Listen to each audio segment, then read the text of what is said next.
Gibbon's Decline and Fall of the Roman Empire, Part 12.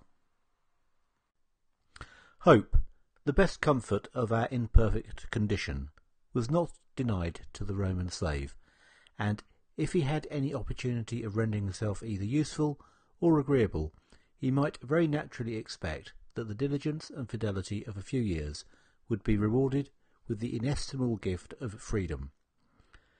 The benevolence of the master was so frequently prompted by the meaner suggestions of vanity and avarice, that the laws found it more necessary to restrain than to encourage a profuse and undistinguishing liberality, which might degenerate into a very dangerous abuse.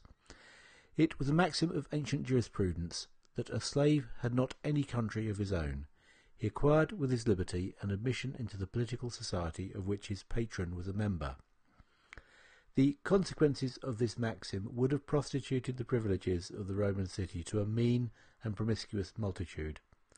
Some seasonable exceptions were therefore provided, and the honourable distinction was confined to such slaves only as, for just causes, and with the approbation of the magistrate, should receive a solemn and legal manumission.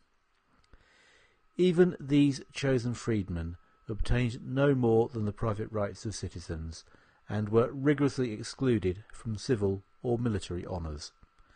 Whatever might be the merit or fortune of their sons, they likewise were esteemed unworthy of a seat in the Senate, nor were the traces of a servile origin allowed to be completely obliterated till the third or fourth generation.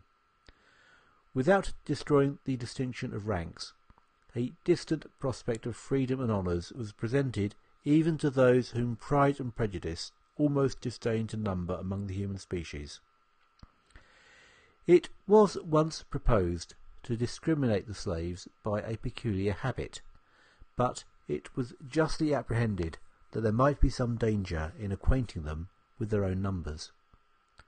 Without interpreting, in their utmost strictness, the liberal appellations of legions and myriads, we may venture to pronounce that the proportion of slaves who were valued as property was more considerable than that of servants, who can be computed only as an expense.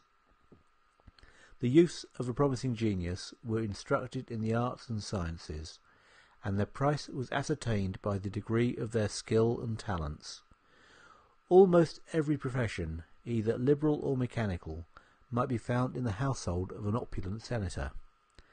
The ministers of pomp and sensuality were multiplied beyond the conception of modern luxury. It was more for the interest of the merchant or manufacturer to purchase than to hire his workmen, and, in the country, slaves were employed as the cheapest and most laborious instruments of agriculture. To confirm the general observation and to display the multitude of slaves, we might allege a variety of particular instances. It was discovered, on a very melancholy occasion, that 400 slaves were maintained in a single palace of Rome. The same number of 400 belonged to an estate which an African widow, of a very private condition, resigned to her son, whilst she reserved for herself a much larger share of her property.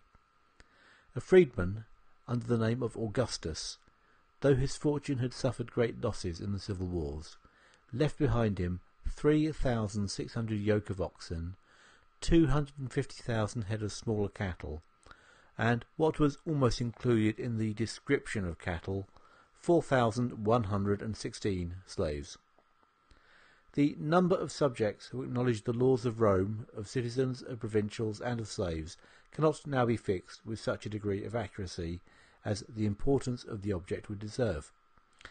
We are informed that when the Emperor Claudius exercised the office of censor, he took an account of 6,945,000 Roman citizens, who, with the proportion of women and children, must have amounted to about 20 million of souls.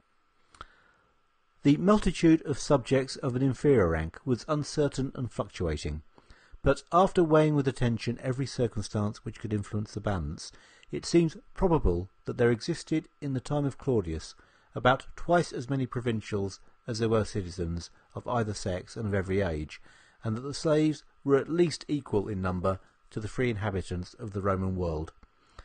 The total amount of this imperfect calculation would rise to about 120 millions of persons, a degree of population which possibly exceeds that of modern Europe, and forms the most numerous society that has ever been united under the same system of government.